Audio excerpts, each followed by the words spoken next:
first event of the term. It's really great to see the chamber full with all of you smiling faces. I'd first like to introduce the President of the African Society, who would like to say a few words. Before we start the event, please note that the exits are reserved over there and over there. Without further ado, President of the African Society.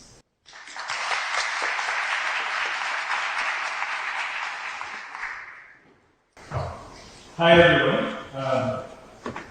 Thank you all so much for making out time out of your very busy Oxford-like schedules to attend this event today. It's been an absolute pleasure receiving messages from everyone who has expressed intentions to attend this event. But I want to start by just giving a brief of our society.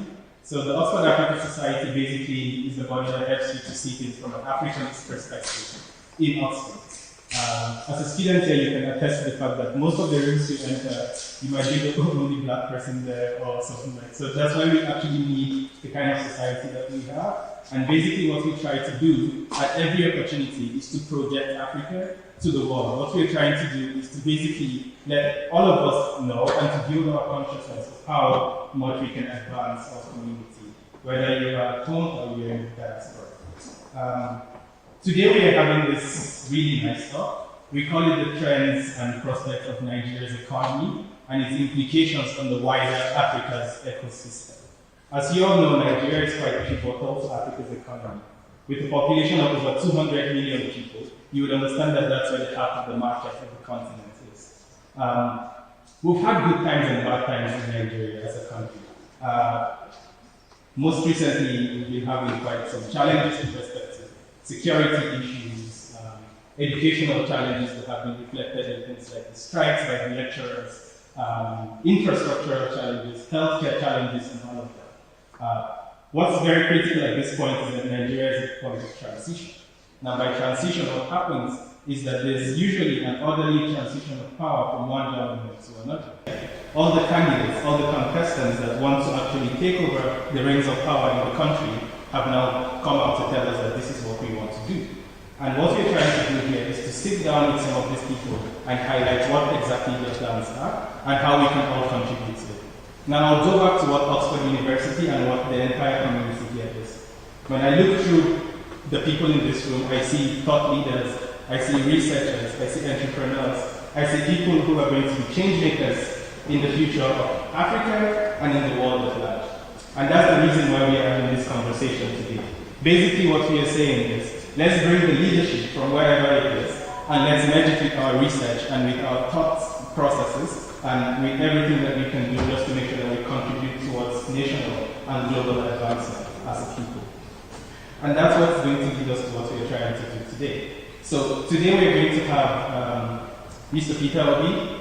He is a front-running candidate of Nigeria's presidential election happening in February 2023. Mr. Peter Obi has got some plans, but the thing is, at this moment, Nigeria, like I said, is challenging. It's a few things, including infrastructure and all of that. And so what we want to do is to, one, listen to some of his plans, listen to the ideas that we're trying to crystallize, and listen to the things that are hopefully going to change the country. But in addition to that, and as an addition to what we have been seeing in a lot of other places, where all the candidates just go and they interview what are your plans, what do you want to do, and all of that. What we want to do is to also bring in our own perspective into these conversations. So while we are asking these questions, we also want everyone to open their thinking caps and think of some of the innovative ways, the innovative approaches that can help us address some of these very difficult challenges. And that's why we're having this gathering today. So over the next few minutes, or rather few hours, several minutes, what we are going to do is to ask everyone to please pay attention, take down your notes. I sent out a link with like a form where you can actually write questions. If there are any things that are very pressing for you, please do that there. And also after the speech and the panel session, there's also going to be an opportunity for a lot of questions that should happen.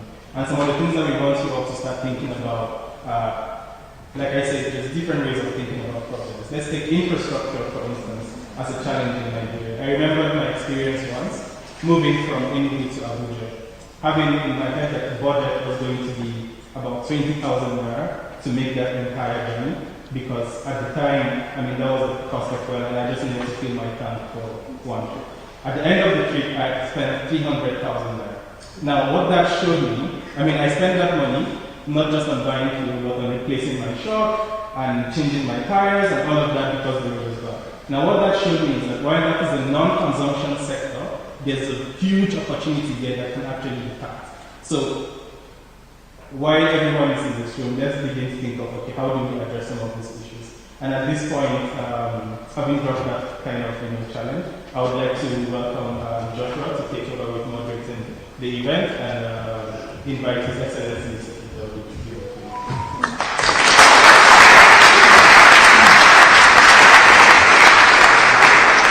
Thank you. As the President mentioned, I am the Treasurer here at OBIDIENT, and it's great to be involved in this event. Collaboration with the African Society is something that's very, very important to me.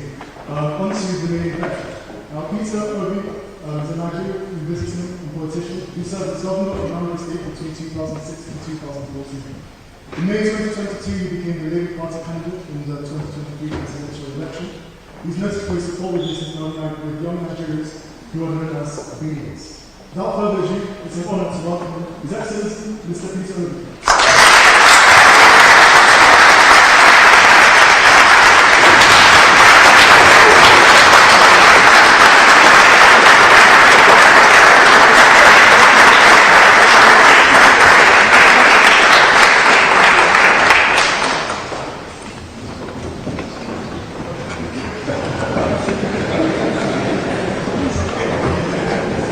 I thought I would sit down first and then.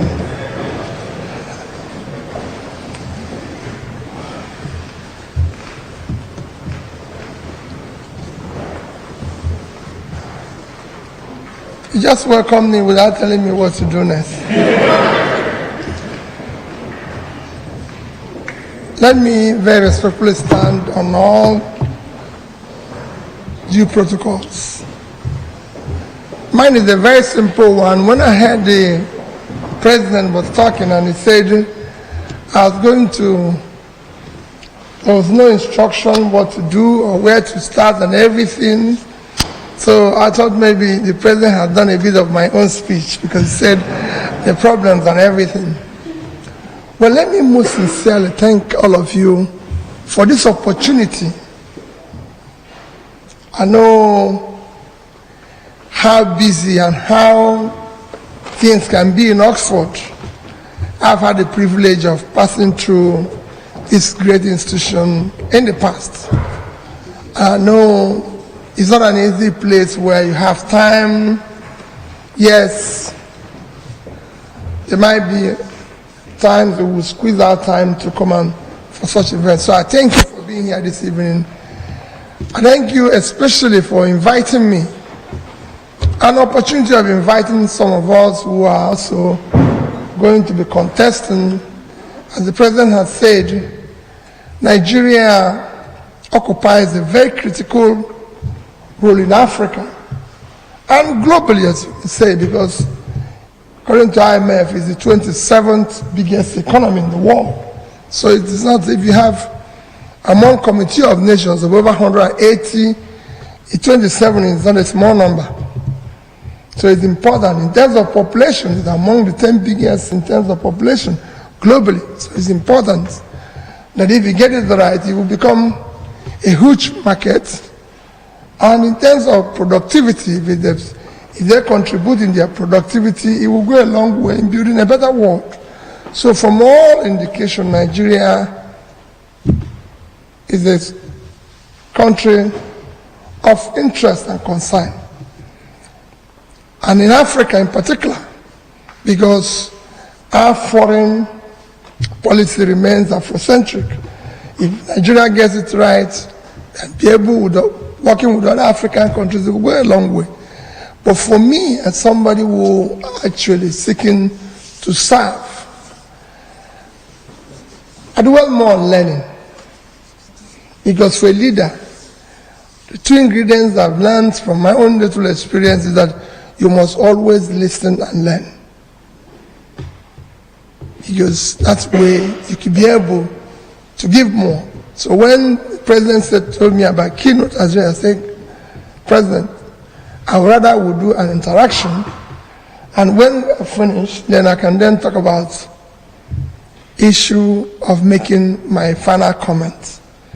So, Mr. President, I still beg, if we go back to that my earlier request, that I learned, I've been in a couple of institutions, even coming from the one they said I should not pronounce again in Oxford. Because they said you don't call Harvard in Oxford, but soon they'll tell me you can't call Cambridge in Oxford, but no problem.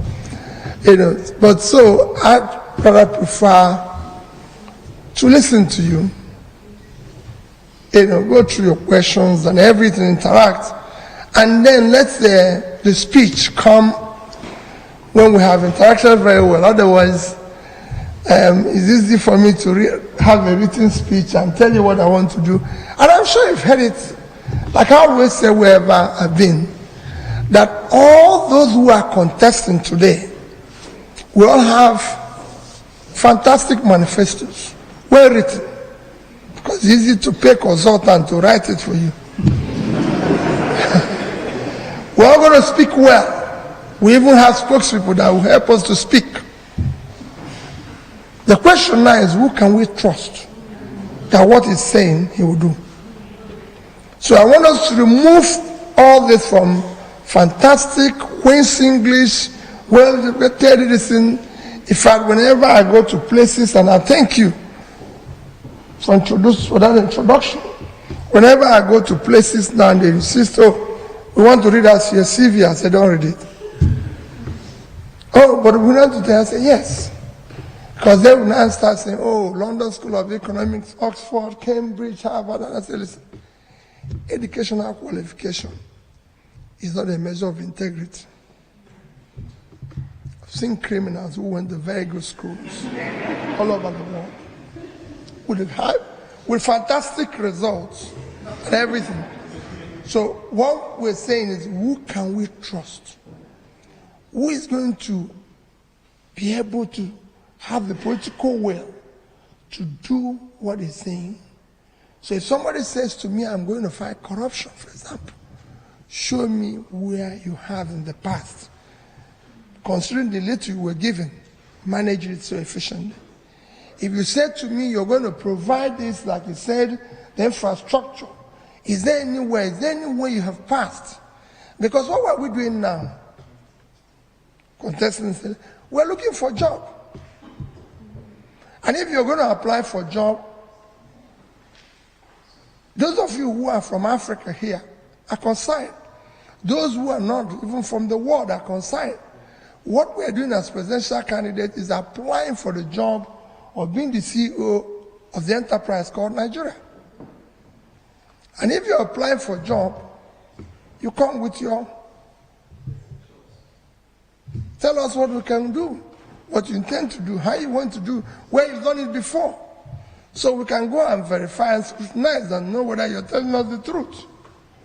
So that when we hire you, we know we're hiring the right person. Not that when we hire you, like it often happens, you start telling us what you saw when you came. Or start blaming somebody in the past. If that person was doing good, we won't hire you. We hired you because we know that that person wasn't doing the right thing.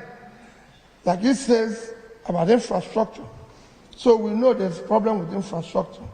So we don't want to hire somebody who will come and telling us excuse or blaming somebody else. We want to hire somebody who will say the job of a leader is to solve problems and providing solutions. Not blame, not complain. And that is what it is. Nigeria today, like he mentioned, and Africa in general, is going through as big, as promising, as everything as it is going through a very difficult time, like most nations of the world. But ours is a bit worse because of cumulative effect of leadership failure over the years. They have refused to address the critical areas of development, and that has accumulated into what we're seeing today.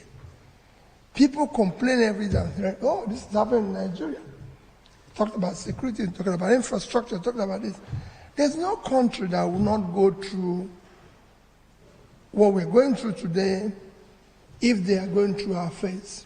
We have today several millions of people, the highest actually, in one nation living under poverty. That is actually in sub-Saharan Africa, is we and Congo. So we have millions of out-of-school children. We have huge unemployment, especially youth unemployment. The unemployment today is about 33%, 35%, with youth unemployment component of it about 60%. You can't have it. Even in this UK today, if you move unemployment in the UK today to 15%, none of you will be here. That I know very well, and I told them that in America yesterday. I said, so it's a simple thing. If you have youths in there with all their talent, very energetic, doing nothing, you're going to have crisis. You have crisis of insecurity and everything. So there's so many things that are going wrong. So for us, is what is the solution to solving it? How do we start dealing with this? How do we start solving it? And that is why I said, yes, I can give you a lecture on this and everything, but in interaction, we'll be able, to listen to you, learn from you, tell you some of the things I think we can do to solve it. And some of the things I will tell you, I might be wrong, and you can tell me what is better, and I'll take a note, because that's the only way to go. But I assure people that I have a commitment to bring in purposeful leadership that will start addressing these issues aggressively, decisively, and people can see it. I want to be able to tell people, we're going to go out there, whatever we're promised, whatever you're seeing in our manifesto, whatever I'm promising, you will see it being implemented, it will be visible, it will be measurable, so people can say, yes, we met unemployment at 3%.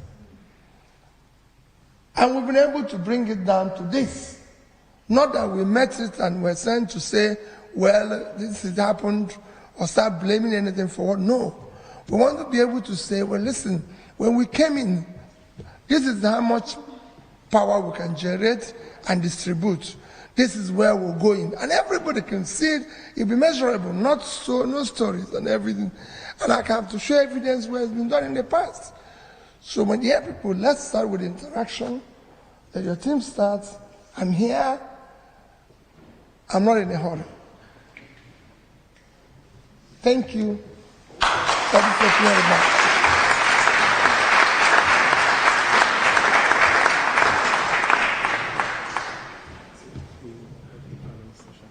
So now we'll not set up the conversation, so the team event is not moving away.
Thank you, Mr. Peter, for that very nice opening, nice keynote, which he prefers to not call a keynote, a kind of preamble to an interaction.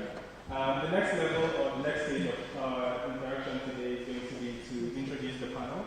And the panel is supposed to drive conversations in very topical issues. We were very careful to select a panel that was going to be very international. So we have Nicolas Liponis from Brazil. Nicolas is a BPO student in his final stages, and he's studying economics, especially as it concerns Africa within the wider context of the globe. A lot of studies on China-Africa relations and things like that in the political economic space. We have Azamati Ebenezer. Azamati is from Ghana. Fun fact is that Azamati is my predecessor. He's past president of the South Africa Society. A very brilliant individual, one of the smartest I have seen.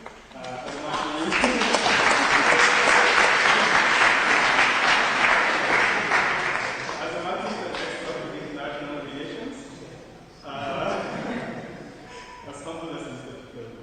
And then we have Chibugo Okafor. Chibugo Okafor finished the MBA here last year. Chibugo is a business owner from Nigeria to Ghana to the UK, importer, exporter. So please can I ask the three of you to please come and join Mr. Peter Obi and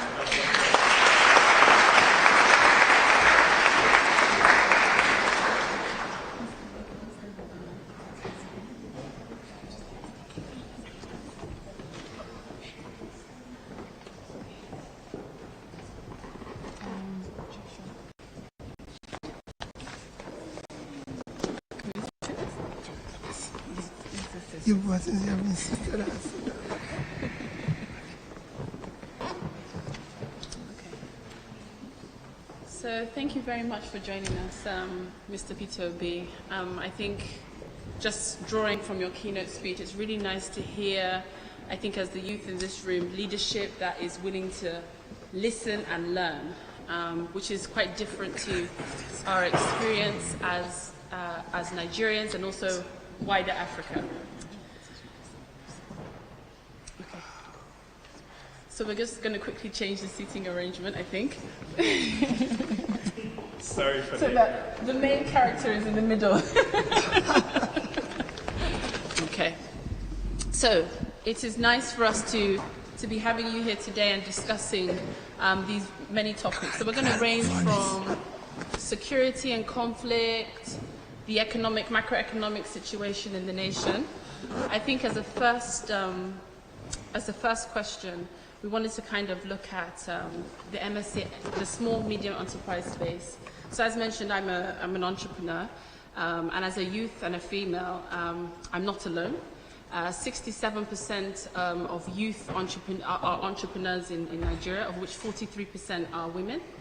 And so with the very many difficulties between last year being recorded as 131 out of 190 for doing business in Africa, and you yourself being a businessman, you know that there is a very, very many hurdles towards doing business.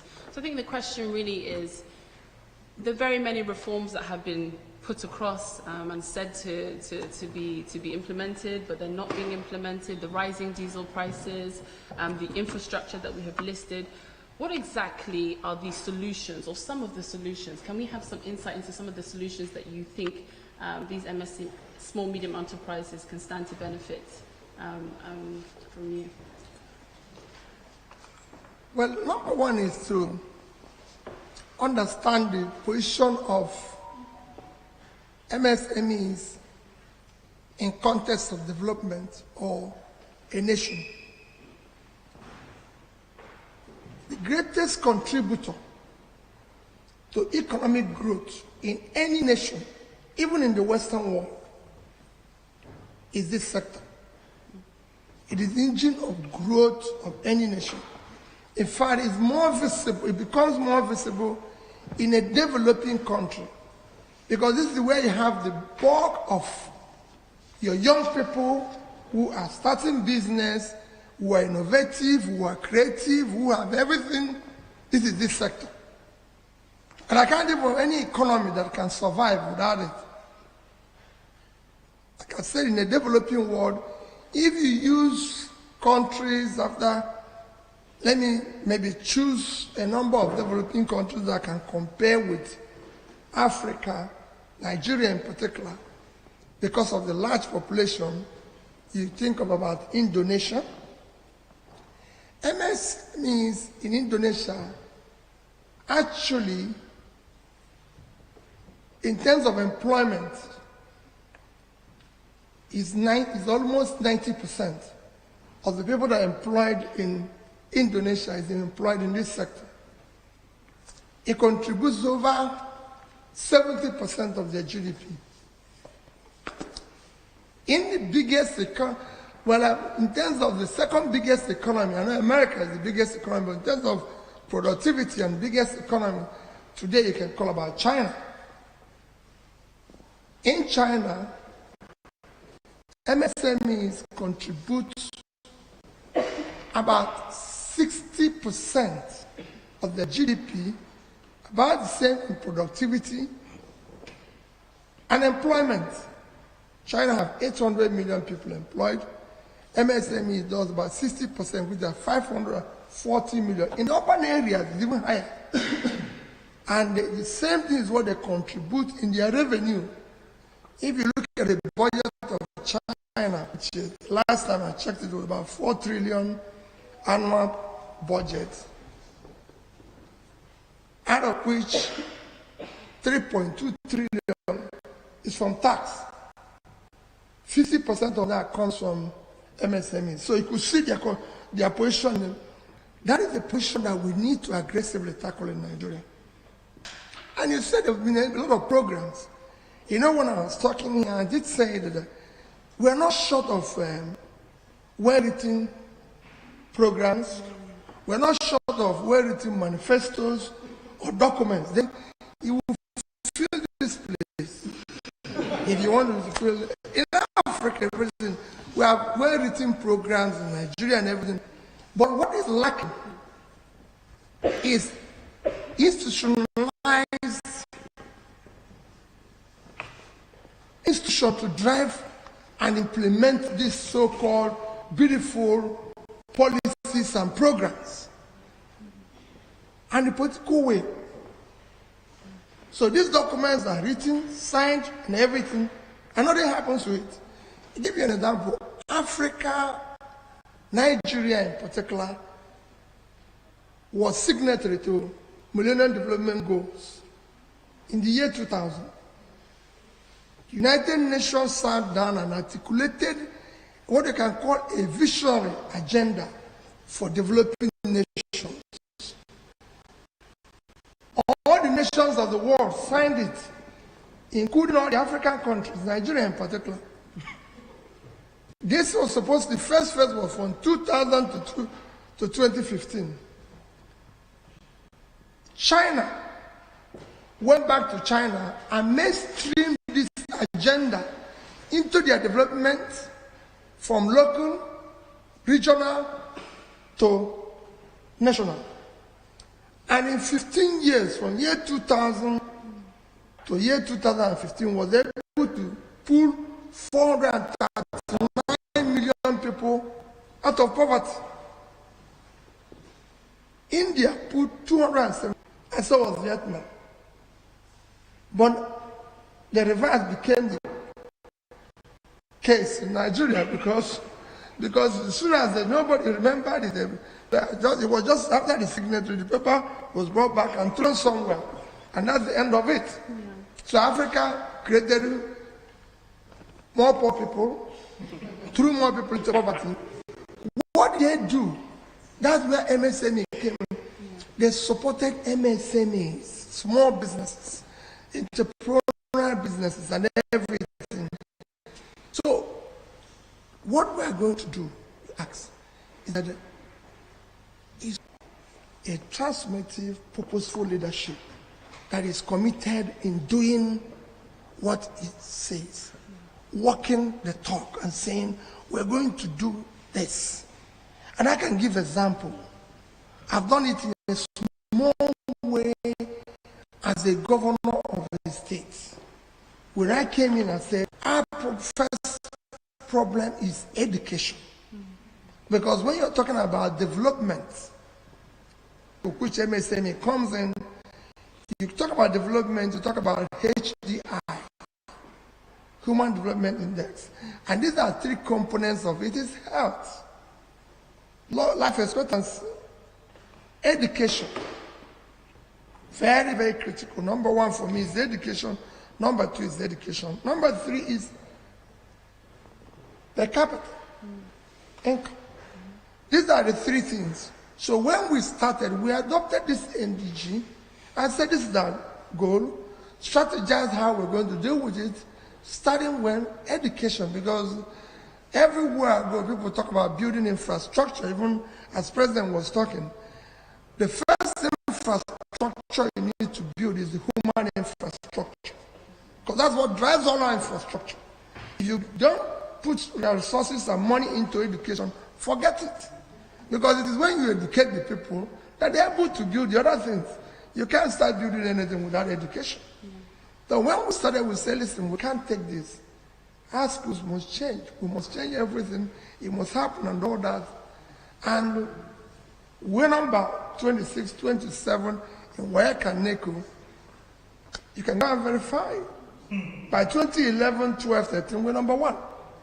Because we decided this is what we're going to do. And that's what I said here, that it will be visible, it will be measurable. We will do the same program that we are doing today, but we'll do it in such a way that the people will feel the impact. It's not just to announce it in radio and TV and then go home. No.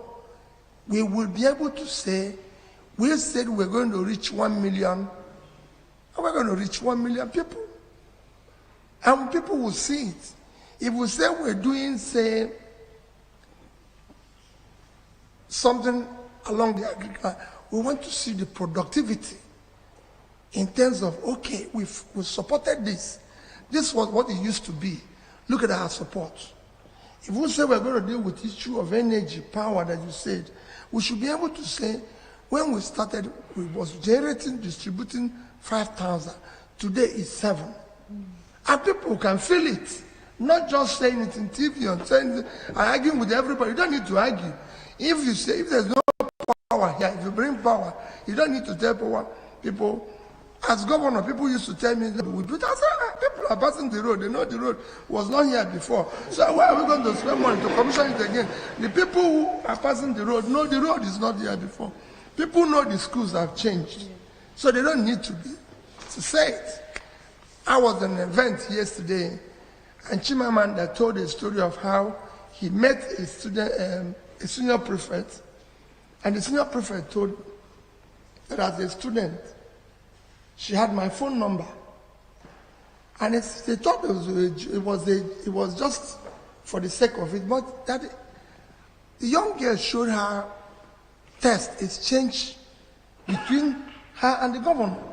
So when I said that every senior prefect while I was governor had my phone number, it was an argument. Everybody who was senior prefect when I was governor would tell you the same thing. They had my phone number because I wanted them to reach me. I don't want to hear from their teachers or their principals. I want to hear from them. And they were telling me the truth. So we would do the right thing. So, Mr. Obi, very, very interesting answers. You did talk about solutions, and I want to draw you in a bit more on that. In that, yes, you said infrastructure can be made available, all these things can be done, you need to start with education, etc. But what is the use in building schools? What is the need in putting up all sorts of infrastructure to boost education when actually school children in some part of Nigeria cannot go to school because there is a canker called Boko Haram that is eating into Nigeria, locking schools up, schools that millions of dollars have been spent on to build. Those schools are sometimes locked up, or people are chased from their communities, they can't go to school there, etc. What do you think, in your view, are the actual solutions to this problem? You can build all the schools, you can build all the infrastructure, etc. But if Boko Haram decides to lock out people from those communities, how do we go about that? What are you going to put, what measures, practical measures, do you intend to put in place to stop this canker? Well, thank you very much. Boko Haram is not just stopping school. They actually, I will say to you that the first thing any leader in Nigeria needs to deal with is the issue of insecurity. It's number one problem. It's causing problem in every area, And you need to be very decisive and precise and deal with it head on. It's not just stopping schools, it's affecting our economy. Today, Boko Haram, banditry, and all sorts of criminality have chased out the farmers from the farm. The consequence that we have food inflation, which is the major contributor to our inflation today that is going south. So we need to deal with it. Again, you need to secure the place because nobody, no investor can come to invest in an insecure place and everything, and then put in education, which by the time you secure the place, you can start dealing with the issue of education. And when people talk about banditry and all sorts of criminality, especially in the north and everything, again, it's a part of the cumulative effect of that leadership failure over the years, because people who refused to educate yesterday, abandoned yesterday, have suddenly become our problem.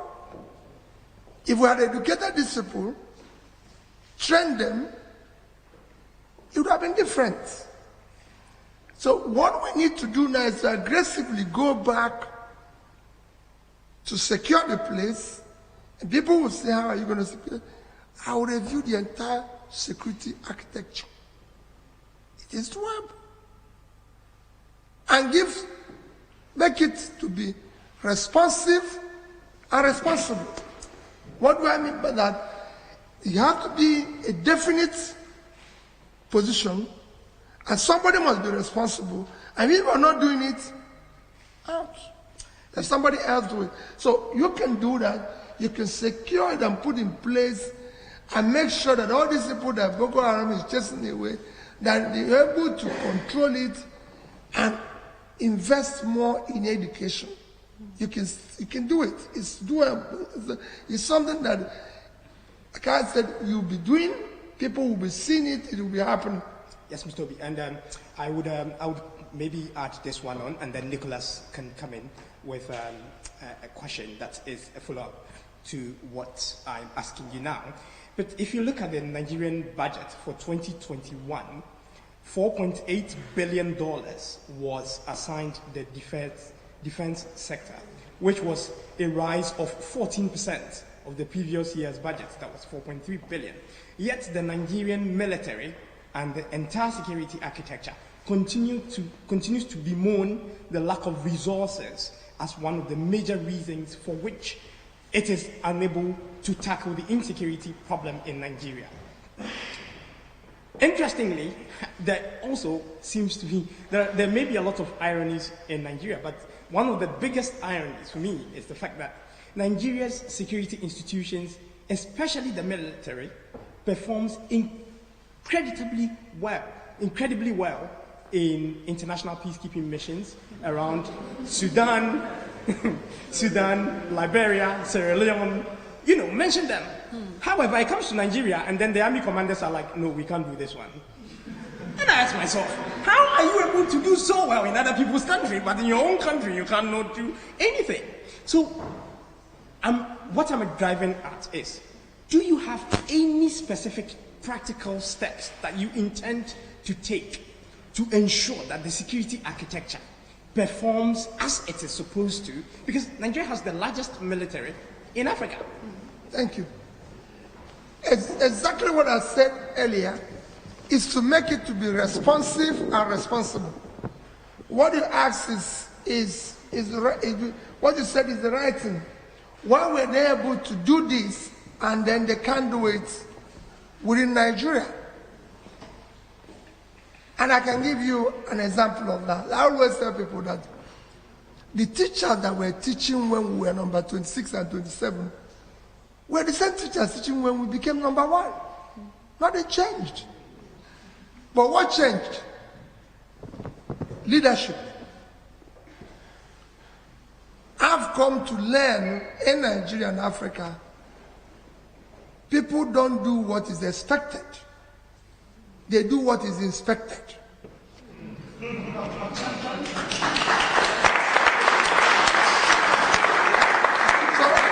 on top of it. I'm not going to give it. So, it's not a question of telling you, go and do this. Yeah. Because that's what we did in school. I said, I'm going to visit all the secondary schools. Don't tell me you're doing this. What happened? We changed the funding of the schools. We had a situation where here is federal government from UBEC, they're giving us money. You are the state, I'm local government, he is school. So they said, this money will come to you, then you give it to me, then I give it to him. And I said, no, it won't happen. Why can't this money go from here to here? These two people, out. Their job is supervision. They said, no. They're supposed to supervise. I said, listen, this man is the person who needs the money, yes. Our job is supervision. So why are we touching money? They said, no. It's financial guideline. I said, please, let this money go from here to here. So we can do our job as supervision, and all of us. Yeah. It was a debate. Schools were shut down for months. Eventually we agreed. But because we are no longer, because that's what happens that when this money leaves here, by the time it gets there, it's far less than it was supposed to get. So when we removed this toll gate, more money came here, and because we're not benefiting with it, we became very, very aggressive in our supervision, so that we were sure this man won't chop it as well. So our job, people do what is expected. And I assure you, it will be different. I don't want to comment about the huge budget you said. Yes, there might not be, the budget might not even be enough, but that little one must be supervised and made to be productive. Okay, thank you, Mr. Obi. I would just like to return to Chibubu's question and follow up from that. We spoke about the challenge of economic development, SME development, and that's very much tied to the challenge of economic diversification. And that's a quest that Nigeria has been on for a long time. Reforms such as education, power, infrastructure, or security are very important, and they're targeted at the micro level. And we also spoke of institutions, right? And so the flip side of this coin is also thinking about the macro level and the institutions driving that. And one institution that's been very active in the field of economic diversification for the past few years is the Central Bank of Nigeria. And so, it has this multiple exchange rate policy. It has been lending directly to businesses. And this policy has been criticized by many internationally, but it has also been defended as a means of fostering economic diversification. Right now, with the global environment, we know there is a strengthening US dollar, rising interest rates. There's a lot of pressure on the Nigerian economy, a lot of pressure on the Naira. And so, and that makes the current setup increasingly unsustainable. So I'll be interested in knowing if, once elected president, what would you do from the macroeconomic perspective to promote economic diversification in Nigeria, while at the same time keeping economic stability, macroeconomic stability, which is a big challenge for the country, especially with regard to the Central Bank of Nigeria and its role in all this? Well, let me tell you why it looks as if Central Bank of Nigeria is not involved in even lending directly to businesses. Is failure of the fiscal responsibility. You know, it's like you're in a football game and somebody is not playing his wing very well. You find somebody playing his wing and another person's wing. That's what the central bank is doing today. If this physical space is doing the right job, central bank won't be doing most of the things. They would have focused on the monetary space where there should be. On what you said in terms of diversification, there's enough, that's what I say, there's enough policies already. What you need is to ensure that these policies are implemented strictly as it is. First, just like you said before, to drive this process, you need to have a great environment with certainty of policies. Not that you say this today and do this tomorrow. No. People need to have certainty that this is what it is, this is what is going to happen and everything. You mentioned issues of exchange rates and all this and everything and what the CBN is doing today. Let me deal with this without even looking at broadly what we're going to do. There's no other way. First, I'll tell you what is affecting the exchange rate in Nigeria is fiscal rascality and the country not being productive. If you have a productive country, which I'll later explain, you export, you earn the dollar, and your exchange is stabilized. It's simple. There's no other thing to it. And if you have a physical rascality where you are printing money for subsidy, which I have mentioned everywhere, as for me, it's organized crime. So you're throwing money away, and you have massive corruption. This too is creating wealth without enterprise. Yeah. And they're chasing this. Wealth must come with enterprise. Yeah. There must be productivity. So if you say, when they were describing her, they said she's a businesswoman who owns business. And listen, nobody wants to see her doing very well, living well, without an office, without a daytime job.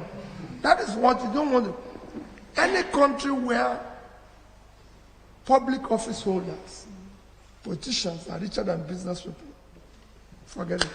Yeah. So we need to deal with that. And that's what I'm going to reverse. And that's what I know, that it is doable, it's reversible, so that you can bring all these talents. You know, you're from Brazil. Are you? Yes, sir. Thank you. What we're going through today, even the criminality and everything, was there in Brazil in the past. You had all the problems. But look at what is happening in Brazil. The more you put people out of poverty, the more you bring stability, peace, your rate of exchange. They're simple. No, thanks. Yeah, and there's a lot of parallels to be made. The poverty and the security issues are very tightly linked, as you expressed very well. And also another challenge that's shared by Brazil and Nigeria and many other economies in Africa and Latin America is dependence on one resource, on natural resources, for example. And you mentioned in your answer, you spoke of the importance of exports and of the importance of the fiscal situation. Right? And like it or not, the main export of Nigeria is still overwhelmingly oil. However, it seems that Nigeria is unable to make the most of its oil wealth. We see, since last year, we've seen high oil prices. But nevertheless, Nigeria has its fiscal deficit is still very high. Oil production keeps falling. There's security, there's governance issues. And at the same time, high oil prices are reflected in higher fuel subsidies. No. And so I'm interested to know, what would you do to make sure that Nigerians, ordinary Nigerians, make the most of their vast oil wealth that the country so has? Well, you know, the reason why we had a situation where you can't see or compare anywhere in the world where there's high oil prices and we have huge deficits. It's very simple. We're the only OPEC country without the only OPEC country, apart from Venezuela, with sanction, that is not meeting up our oil quota. The reason is because of oil tax. And I've said it everywhere. Oil in Nigeria is being stolen by people in government. Nobody can steal oil. It's not a sweet. You can't go into grocery shop and steal something and put it in your pocket and go away on your back. You can't steal oil like that. For you to steal oil, a ship has to come into your territorial waters, load the oil. And no ship can go into a nation's territorial waters without the approval of its navy. And you load it. For you to leave, you have to have approval. And everybody knows where every ship is on the surface of the earth. It's something that's recorded. So, if somebody is able to take away oil, there's a high level connivance between external and internal people who have organized for the oil to leave. And you can even trace the oil to where it is offloaded. So it's not something, it's not an easy thing to steal. It can only be done officially. And that's it. And again, it's worrisome because if you take an amount of money that we're losing, when we need, again, look at our exchange rate, when we need every dime, we're losing huge amount of money, even when all the money won't come to us. I always tell people about what happened to us in July and August. We're operating a high level of budgetary deficit in between January 1st of this year and about 30th of April. First 4 months, our revenue was in the region of about 1.6 trillion. Our expenditure is about 4.7 trillion. So we had a deficit of almost 3.1 trillion in terms of naira. But in 2 months, I said it might not be, all the money might not be coming to us. We had shared with our partners. We lost almost 2.83 trillion within these 2 months. In July, our oil production was, on the average, 1,083,000. Our quota is 1.8. So every day we lost 717,000 barrels. That's what we didn't produce. So if you take it in 1 month, it was about 22,227,000. At an average price of $110 per barrel in July, it was $2,445,000,000. And if you multiply that with the 550, I don't want to use the official rate, I want to use parallel, it gives you about 1,344,750,000,000 naira. That's what we lost in 1 month, in July. In August, that situation was worse. We were producing 975,000. So we are losing 825 every day. Multiplied by another 1 month, we lost about 25 million barrels in August. At an average price of 100 is $2.5 billion. Again, we 100 multiplied by 555 is about 1.4 trillion. So if you put these two together, in 2 months, you lost about 2.8 trillion. You had a deficit of about 3.1 trillion in 4 months. And you're not, so aggressively, we're supposed to pursue this and consider that we need every dollar now.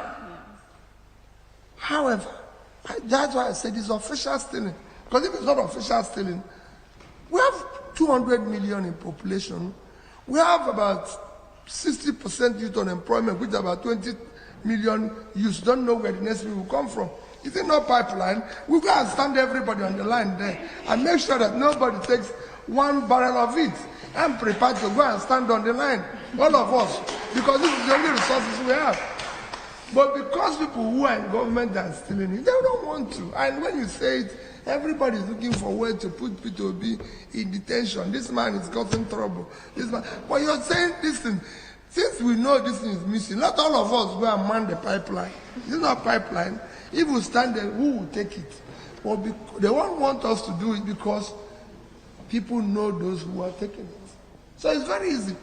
But even with that, there's so many other things you can do that when I say we're going to move the country from production, from consumption to production, oil for me is very minor in what Nigeria can do.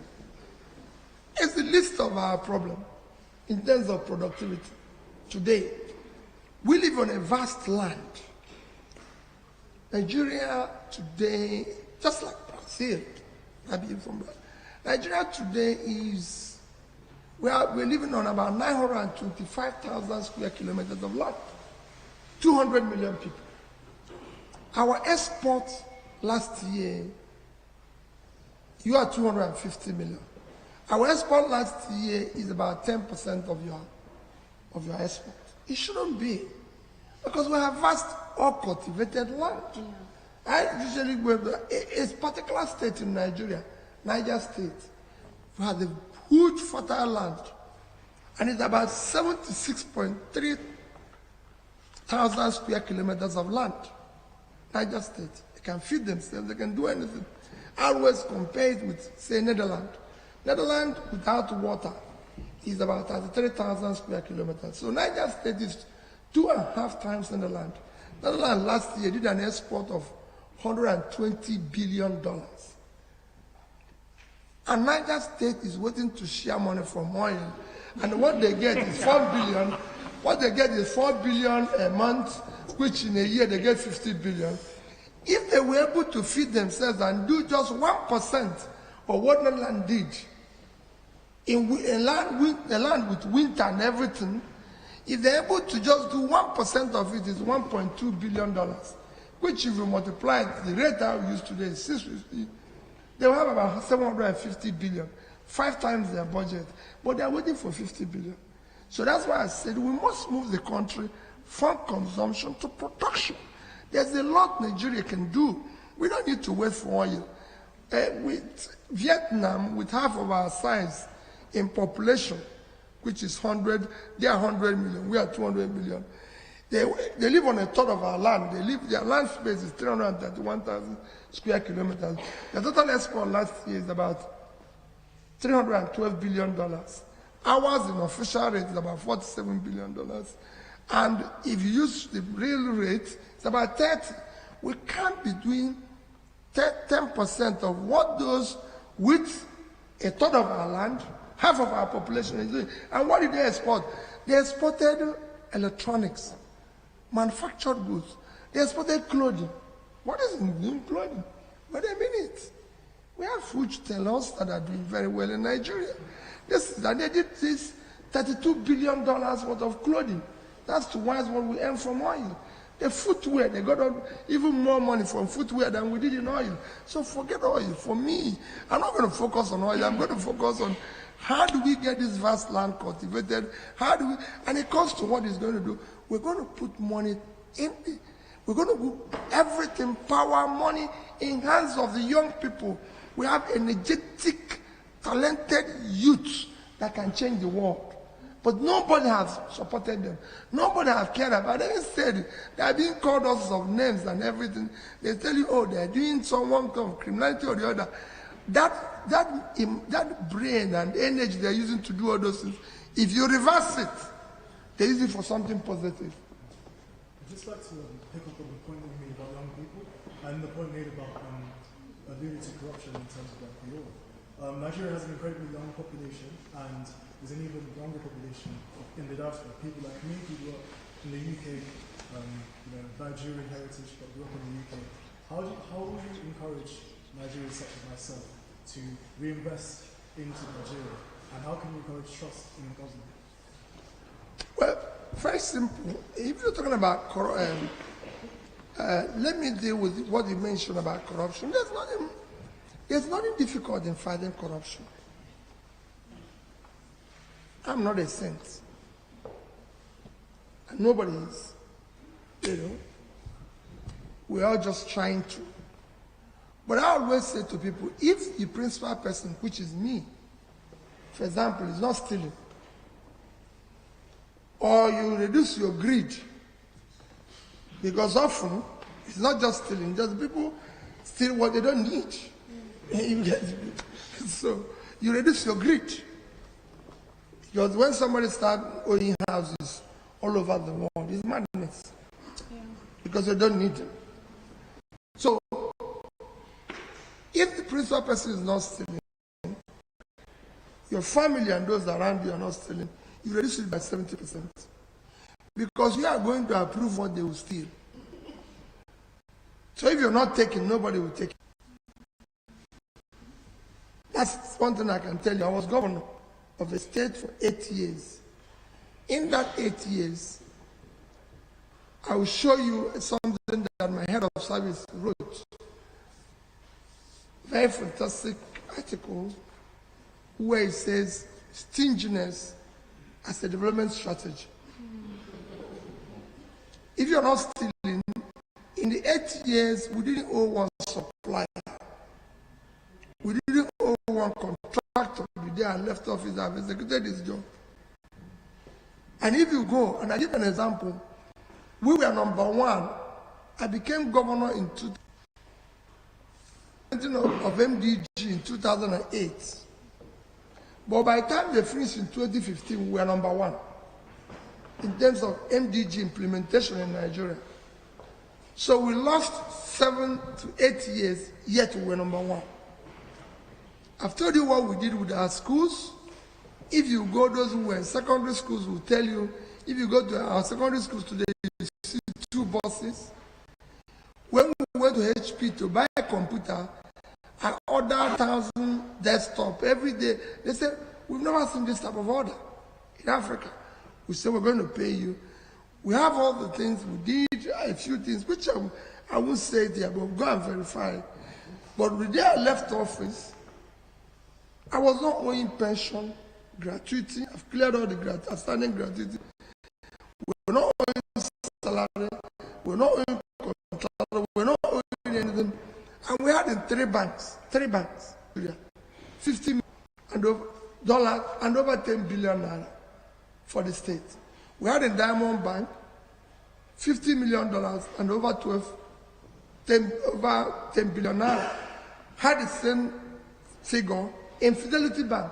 These are banks in Nigeria. So whenever people said to me about corruption, I said, okay, well, listen, I have managed to this state money. This is what I left. I have signed CFOs of over 10,000. I have no single land belonging in Anambra State given to me directly or indirectly. I'm not saying I'm a saint, but I'm saying let us start. He wants to, he said she will fight corruption. Let's know how she managed the last money we gave her. I know how you manage the last one we gave you. That's why we say, okay, this person can manage it better, or is less greedy. I lived in the UK before I became governor. It was from here that I went to Congo. I always tell people, where I live in the UK is where I live till today. It's not changed. I declared that house and I live there. And also, when people talk about the education and everything, I always tell people, because I went to these schools on my own, I came to George School here, and they managed to put my name as their alumnus and everything. And because I interact with a lot of people, and I know, I see them talk when one of us goes do something bad. I say, listen, hey, I was in State School here, I was in George School, I was in Cambridge and all these things. People often wonder me, if I'm just, by the way, they said, Peter, why did you go to all these schools? I said, well, I just wanted to know whether there's something in their brain that is not in a normal brain, so I went to all the schools so I can get more. So, but what I'm saying, because I passed through them, I'm also very careful. If anything goes wrong, and they put my name here, and the whole world will read it. So what am I going to tell myself? Why don't I just restrict myself and do what is right and go home in peace? So what am I saying about corruption? You can control it. You can deal with it. It is not far. The other extension of the other question you asked, before I lose it, is the issue of, remind me, the diaspora. Whenever people say to me, they said, we have a brain drain, which includes you, which includes my own. But let me tell you, I said to them, you will be brain gain. When we get things working in Nigeria, the first set of investors we'll get is you. And we'll fix it. And I assure you, all of you will come running. There's something I told when I met her this evening. I told her that foreign investment is like bee and honey. If you bring honey here, close this door, bees will come in. And that's what I want to go and do in Nigeria. Fix the place, make it attractive, put low regulatory environment that people like you, the world is looking to where to invest and make huge money. You can't do it here in the West. It's so difficult to do it here. No. You can't do it any other place. The only place remaining is Africa. All you want is rule of law, law and order, regulatory environment, good governance. I won't even, you will see yourself calling from all corners to come and invest. And that's what we're going to do. Mr. Obi, I will draw you in on this a little bit. Yes, once you fix Nigeria, Chibugu might end up being in Nigeria for to be an exporter from Nigeria. She would have to leave the UK and go there. Yeah. Even if she doesn't go, I'll push her there. But just to draw you in on this. Yes, His Excellency Peter Obi fixes Nigeria in 8 years. Great. Exporters are running down to Nigeria. Chibugu is no more in the UK. Everybody is gone, investing in Nigeria. Nonetheless, Nigeria is not an island. Nigeria is surrounded by countries that are either in conflict or are having challenges with security. Talk about Chad, talk about northern Cameroon, the Sahel region, etc. As we speak, 316,000 Nigerians from the northeastern part of Nigeria are seeking refuge in Chad. As we speak, over 2 million Nigerians are displaced in the country. Not mainly because of the insecurity problem in Nigeria, but then the insecurity in countries around Nigeria. So yes, very confident in fixing Nigeria. But how do you ensure practically that the insecurity in countries around Nigeria do not seep into Nigeria when you have expended all your energy fixing Nigeria, but then you realize that, oh, actually, I have a problem outside that I haven't fixed or I haven't helped in fixing?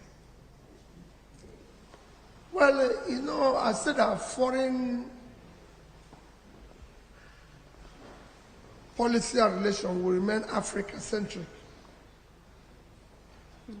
That means that as we work hard to turn around and build a robust economy domestically, we're also working closely with other blocs in ECOWAS and African Union to ensure that things work in Africa, because honestly, Nigeria cannot be fixed alone.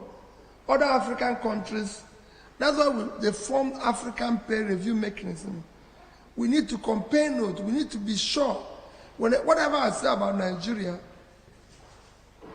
is something that needs to happen all over Africa.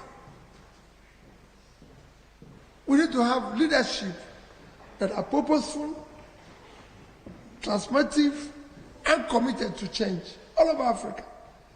And they need to compare notes. They need to be able to say, well, this is this and everything. Just like it happens in other continents. If there's conflict today in any part of Europe, European Union does not just sit down, they tackle it as a union, because it will affect all of them. Today we have conflict in Ukraine, it's affecting the world. So everybody is trying to see how to stay together. We already have African Union, we already have West African Union. So whatever you're going to do, but you can only do that first by fixing your own internal position, making it stable, robust, and productive. If you're not, you cannot earn respect. I always say when people say to me, G7, G20, G40, G whatever you call, it is because of your economy. If your economy is good, they put you in 1G. If your economy is not good, you are not in it, you become G-less. You have to beat your people. So all these G's are based in economy. So we want to be in the G's first, then we'll start bringing other people in. Great. Mr. Obi, so I'll draw in maybe my final question to you, and then maybe Chi can ask about the Africa Trade Agreement. You brought in Ukraine, and Russia. In 1963, Sir Abubakar Tafawa said, I'm not quoting, I'm paraphrasing him, as a people, we believe in our own right as Africans, and we believe that we have a stake in the world. Therefore, we are not joining others to build their stake. Now, what that meant was that Nigeria was non-aligned, simplicity. But today in the UN, since the Russian-Ukrainian conflict started, we've seen that Nigeria seems to be shifting its position from that non-aligned status. Now I have two questions in this. In your view, do you think it's about time Nigeria took a position? And if it is, why?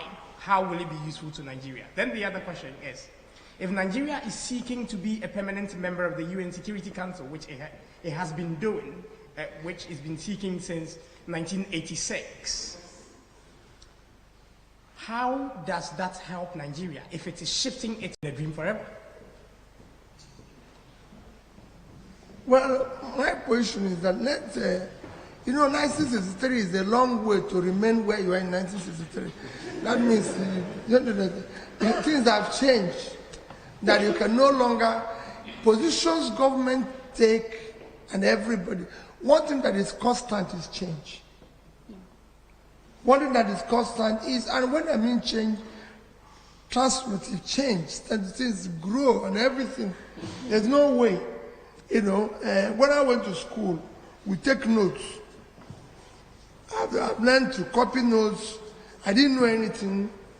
I came to state school here to do a program, and the day I arrived, they said every note, everything you need is in your system. I said, what do you mean? Where is the notes? They said, no. You go into your laptop, everything has been loaded there, your assignments, everything. I said, my God, where is the notes? So everything has changed. So I'm not going to start arguing with them. Listen, we want somebody to teach me to do this, and all my assignments, I have to submit it. So everything's changed. Yeah. And what I tell them, I said, because it's changed, I have to change. I didn't know when I was going to school that I one day be typing, be doing this thing. How many people who did Zoom, these founders of Zoom, in about 2015, I was in America for something, and they were telling me about that meetings will soon be accelerated. Should just take this. Somebody was asking me to invite. I said, take it that you're talking rubbish. But here we are today. Everybody says to me, hey, wait a minute, we can call. So the world is changing. I cannot say today because instead of having Zoom meeting, that I want to see people physically, because we used to see physically in 1970. No. Yeah. You change because situation has changed. So Nigeria has changed. When you talk about where we are, for me, issue of Ukraine and Russia, I'm of the opinion that it should be dealt as aggressively as possible through dialogue. I believe. We only have time for one more question, so okay. We'll move on to the African trade. Okay.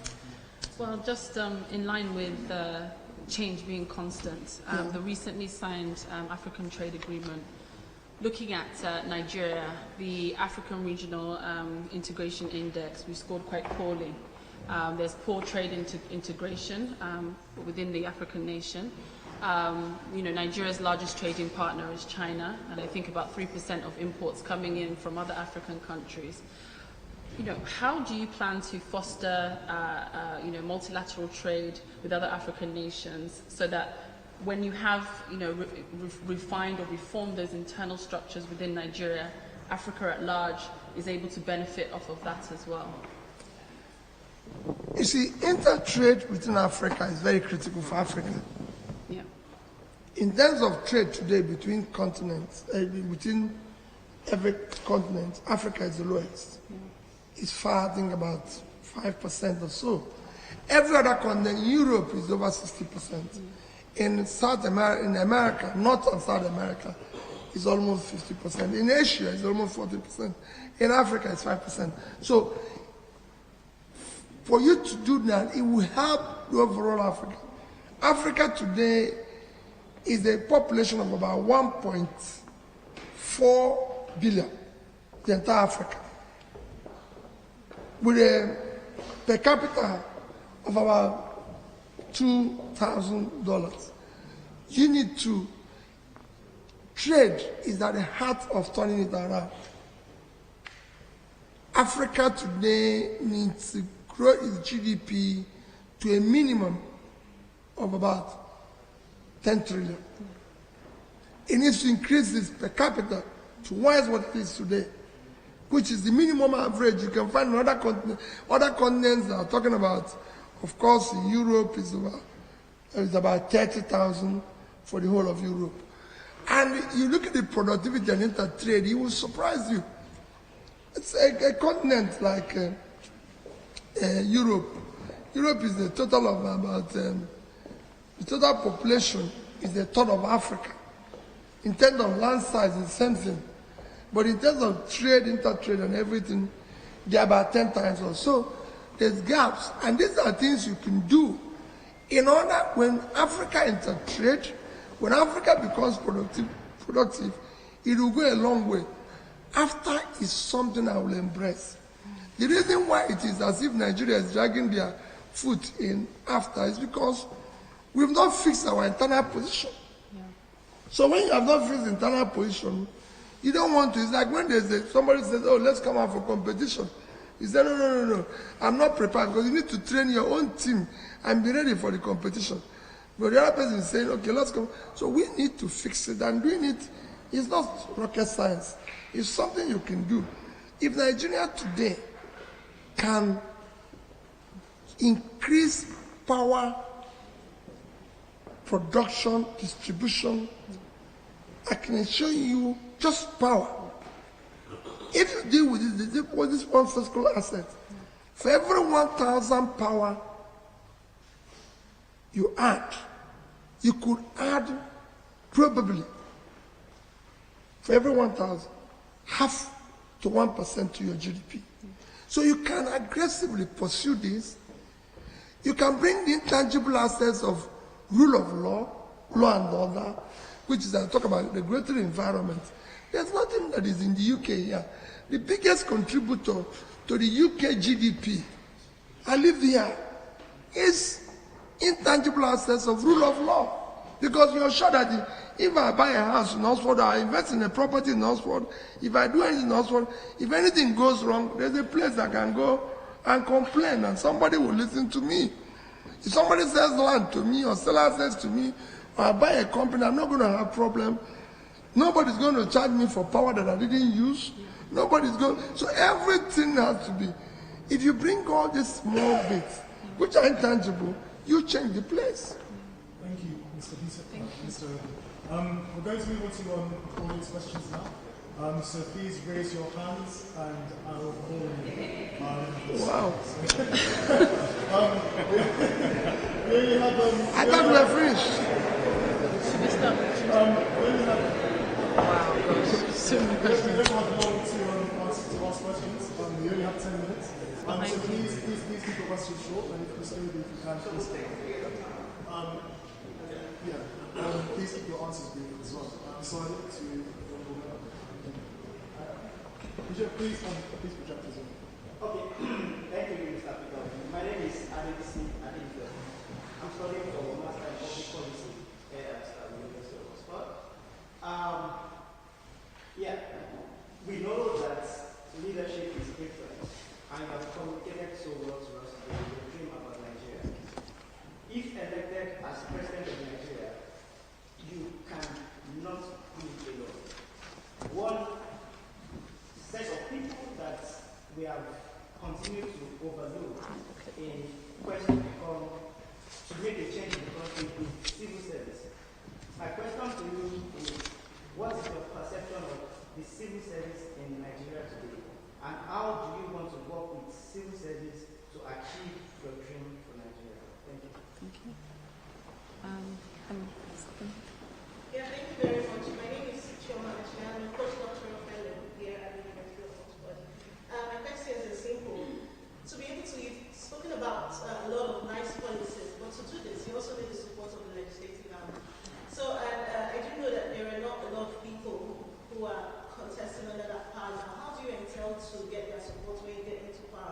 And then secondly, we've had a recurrent issue of presidents, Nigerian presidents, going outside the country for treatments. So if you become the president of Nigeria, how do you ensure that that doesn't happen? And then on a final note, I want you to know that the movement of these young people is for our generations to come. We want to get to a point where if you get into position, we want to get our children back to Nigeria. Thank you. Thank you. That's the question. One more person behind you. No, maybe. Okay, I thought it was that. Yeah. You can go. Please, go on. Axel. All right. Thank you very much for the opportunity. Unlike many of the people seated here, I am actually a student from the University of Edinburgh. I'm studying social and my name is Mr. Masai. My question to you, Mr. Peter Obi, is actually hinged on something that you just said. I was going to ask the question, but I found something to connect to in the course of your speech earlier. And it is about corruption, about the fact that what we need to do to address corruption in Nigeria is to reduce it. I slightly disagree with that because apparently almost every politician in Nigeria would of course want to have tax roads, good infrastructure, bring a couple of legacies to be proud of. But we tend to think that we can actually do the bare minimum and still survive. And at the moment, what Nigeria needs is not just a reduction of corruption or a reduction of greed, but rather somebody who would just not expect anything. Now, I'm sorry, going back to 2019, there was this conversation around how you invested part of funds from Anambra State in companies that you were somewhat associated with, or companies that you were extended family had an interest in. Now, it's very difficult to understand because for independent readers and independent thinkers, it would be difficult to see Mr. Peter Obi as this saint that he is being portrayed as. Now, I would now want to ask you this question. The problems that we have in Nigeria are not just economic. We also have social problems. Sometimes the insecurity problems. So what's your question, sir? Yeah. Sometimes the insecurity issues that we have in Nigeria are conflict issues that need some kind of resolution. And without trust in a political leader, who, for example, in 2019 saw no problem in investing state funds in companies that had interest in, how can you address these social problems given the kind of questionable public image? Thank you. Okay. Well, let me do this 5, and I'll start with the zone. Let me tell you, when they asked that question in 2019, did you get my answer? Yes, but I wasn't satisfied with the answer. What answer did I give? I said it's false. It didn't exist. Yeah, you said you invested in a lot of companies. No, that I said it didn't exist. Which company? And I give you an example. And we invested in a lot of companies. For example, we invested maybe in, say, 10 banks. I'm just giving you an example. And because I'm a shareholder in one, they say it's a company I'm interested, I have interest in. It's like somebody told me yesterday, they said you didn't do anything, you just saved money. I said, I wish other leaders didn't do anything and kept our money. Yeah. We would have been we would have been so happy today. But we didn't see the money, we didn't see anything. So, the investments, let me give you a typical investment which anybody can say, I was involved with a family, or my family is interested. We didn't invest money in it. And investment was minimal. We put land. Somebody says, I'm coming to invest here. And we said, the state will give you land. This land will constitute this percentage for us. And we invested in it. We put money in it. It wasn't a situation where the state is looking for its money. So when people talk about, it wasn't the state, it wasn't a situation where I put this money in my private business. I didn't invest it in a business that I own, but I own a share in, say, Standard Lloyds Bank here. And as Prime Minister, I felt I needed to save money, and part of those we invested was Lloyds Bank. And people say, oh, you invested money. The other people who are saying, where did they invest their own? They didn't invest anything. The money was lost. So we didn't take, I agree with you. It would have been a situation where I invested money in Obi and Sons business. And let me tell you the company they are talking about. It's International Breweries. International Breweries is, I'm just trying to, where's the biggest brewery in Brazil? Where it is? The world biggest brewery, they're in Brazil. Abimbev. Came to Nigeria. I came to the UK here. Kneeling down as governor, I brought South African breweries into Nigeria. South African breweries bought over Abimbev. Abimbev wanted to visit Nigeria to do Budweiser, do everything. And I went to them and said, please, come and do a plant in my state. They came to Anambra State. We gave them land. That land converted into equity. Abimbev built where they're producing Budweiser, all these things and everything. Okay, Anambra became the vice shareholder, even signed agreement with them that they are going to employ 60% of their workers will come from Anambra State. Gave the land, did everything, and again, okay, fine. Because of our relationship with them, that as a trader, I brought them into Nigeria. We own maybe about 1% of the. They say, oh, he brought the company that is owned by him. You know it, that nobody can own any multinational and he has no business.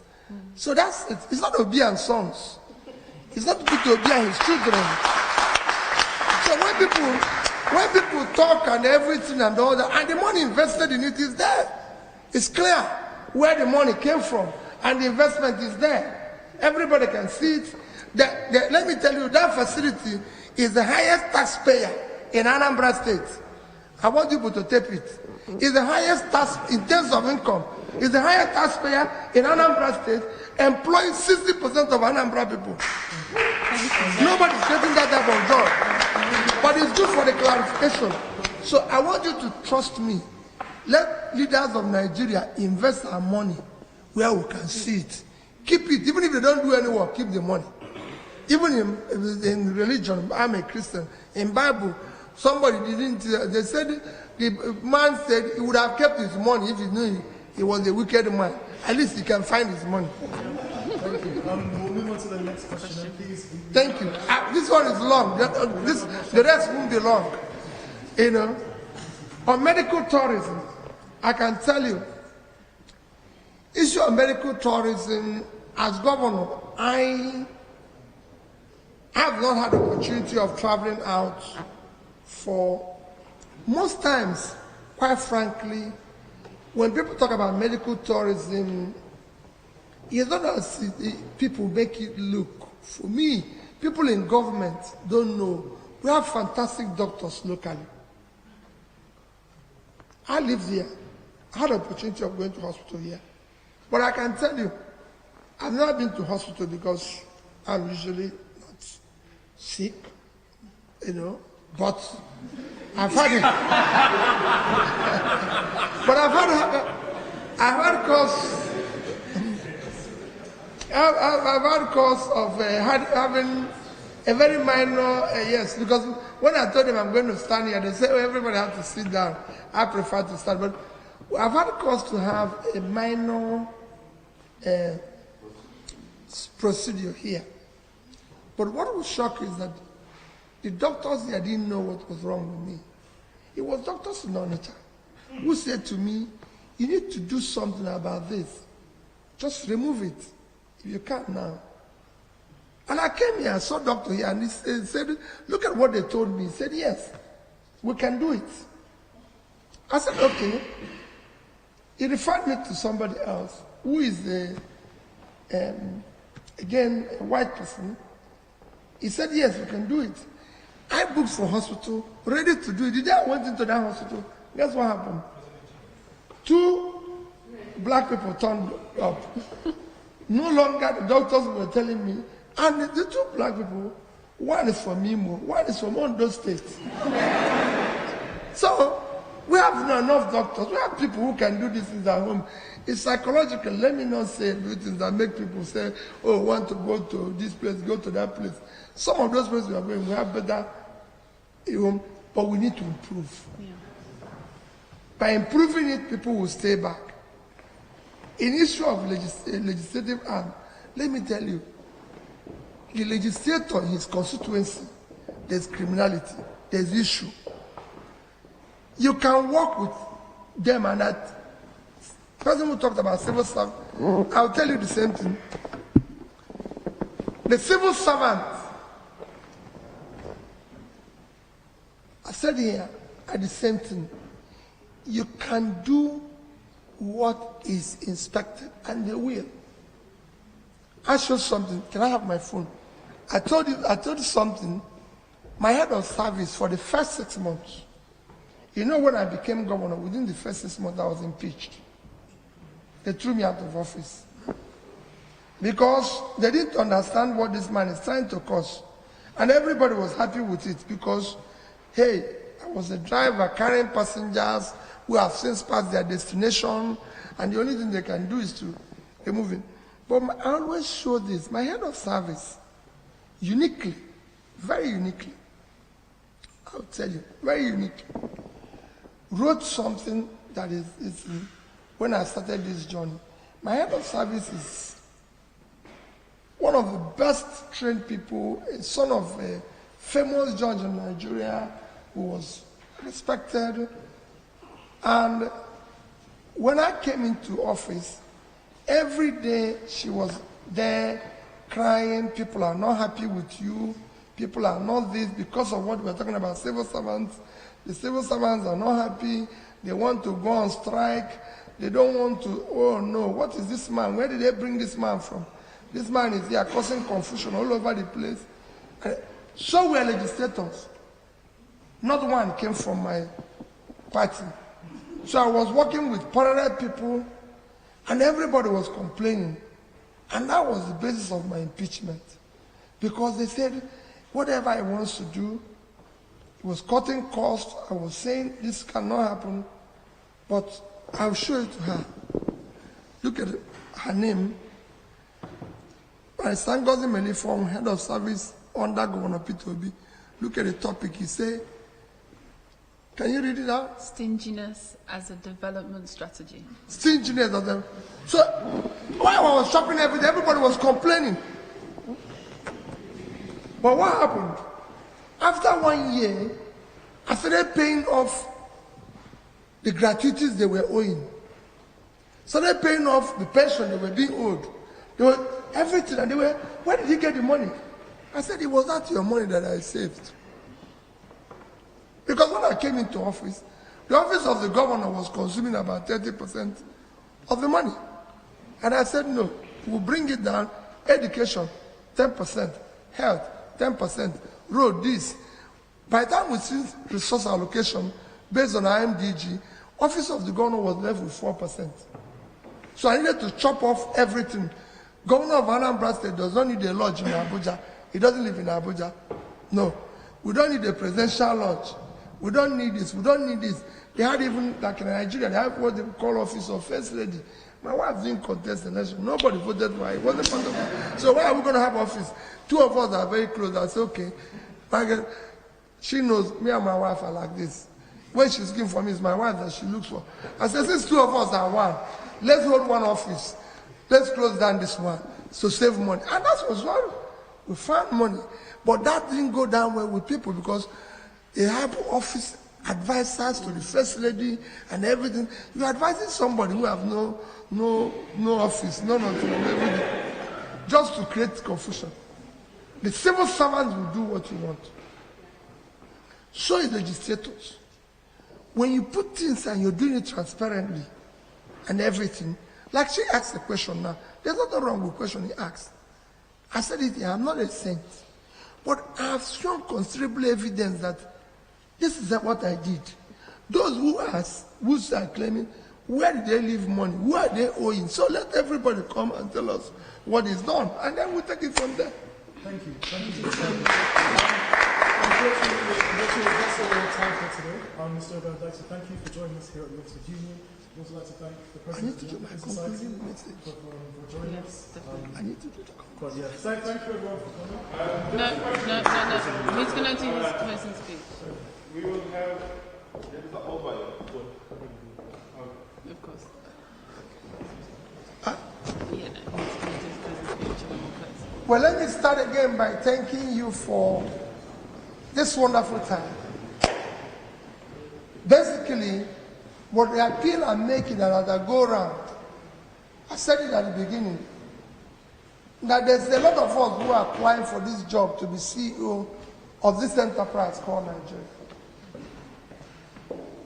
I thank you for inviting me.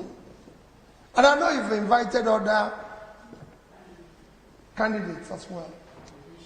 And I want you to give them opportunity of coming to be with you the way I was with you today.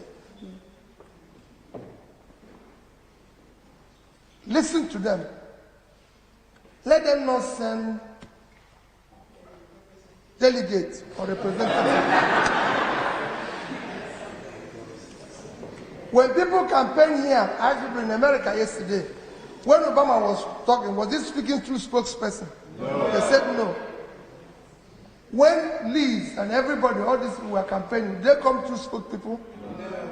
So let everybody come physically. Tell you what you will do, take note.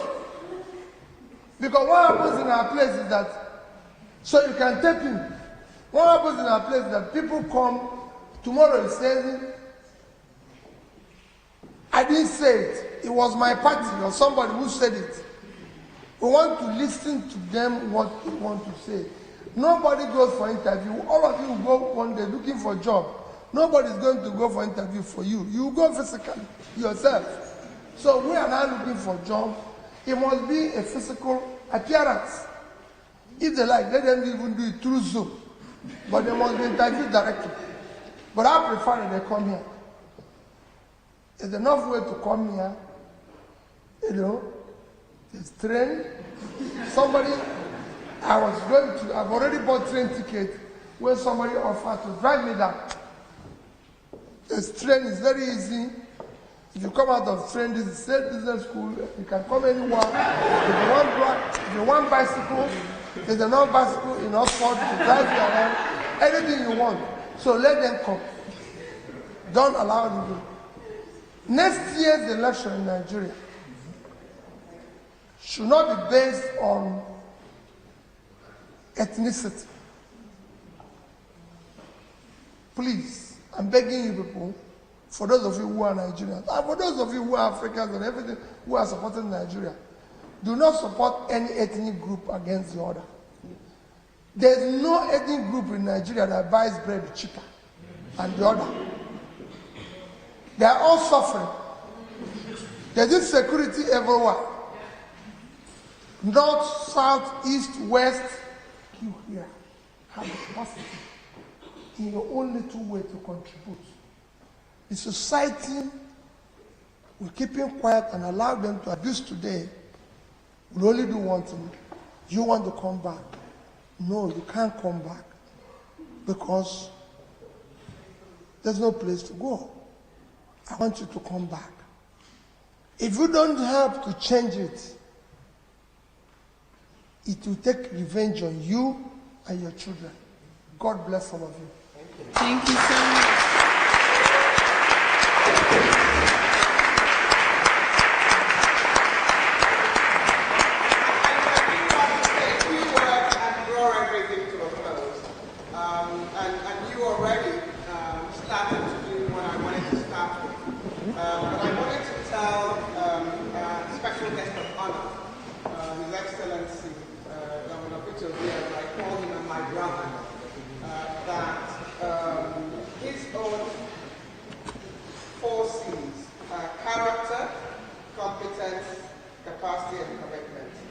I've been very public about my own 4 C's. They're character, competence, compassion, and courage.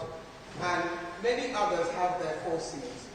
So I'm absolutely honored that you have demonstrated in the short time that we've had together through practical examples some of what you will do to tackle the challenges of a great nation, Nigeria, so that it can realize its potential, so that so that Africa can realize its potential, and so that we can truly have a world that does work for everybody.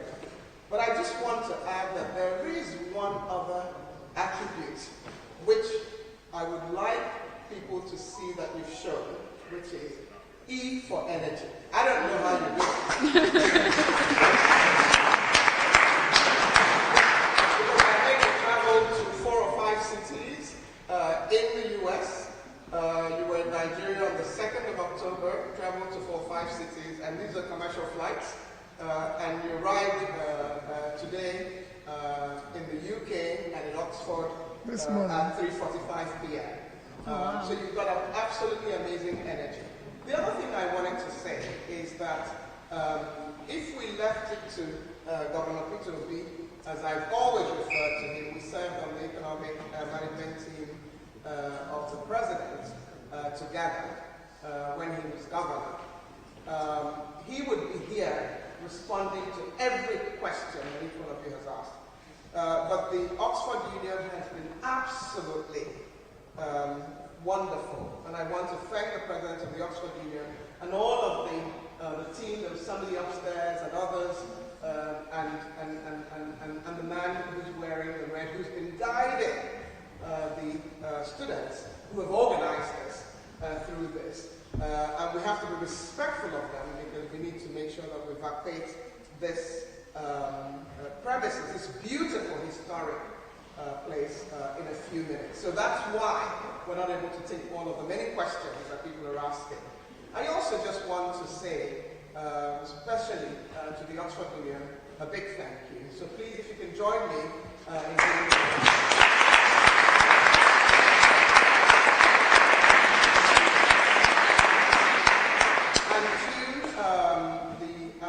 Society, particularly the President, Emeka, the past President, who was one of our panelists, as a matter, Amaka, a past President of the Society, and many of you who are the African Society members, for pulling this off. First, for having us be in the verified group, the Oxford community, who has hosted an amazing, phenomenal African leader, who is intent, not for private gain, but to see change happen in Africa, happen in Nigeria particularly, and happen in society. So thank you, Emeka, to you and your colleagues.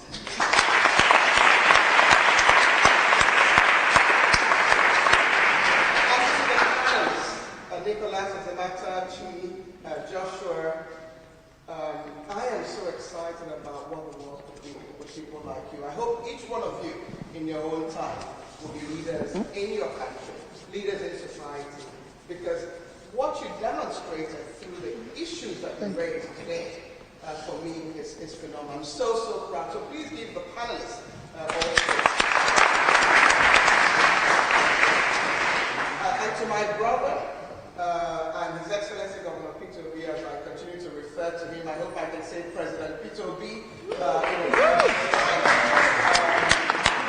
hope that I also speak on behalf of the entire Oxford community. And all of those, my brother who's traveled from Edinburgh, I have a brother who I met 2 days ago at the London Business School at a forum that I spoke at on sustainability and how to finance sustainable growth in Africa. He promised me, you should wait so everybody will know who my brother is. He promised me that he'll be here today, and he is here. My sister who found out 15 minutes just before this started, and who said she must be here, and brought her daughter and others, and you need to wave as well. Professor Keke, who is a professor in climate policy, and all of those who decided that it is important for us to hear from a leader who has demonstrated, first of all, that he's done it before. And I like the obedience who say, go and verify. A leader who has demonstrated that he is open to learn. He wants to bring up your issues. He will respond to them with data. I was trying to keep up with the data on the oil stealing. The one I could retain was, in August, 25 million barrels of oil were literally stolen. And for those of you who know that I'm on Twitter, I've already tweeted that. This is a leader who has his facts right. This is a leader who has done it before. This is a leader who has shown us practical examples of what he will do on day one. So all we can do, sir, is to wish you well and to pray that a leader like you who has compassion, who has courage, will succeed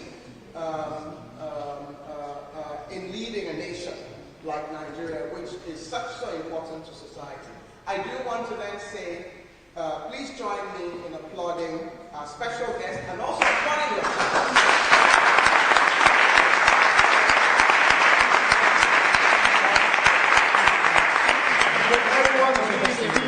Mr. Peter Obi and his team leaves first, and after that you can follow up as well.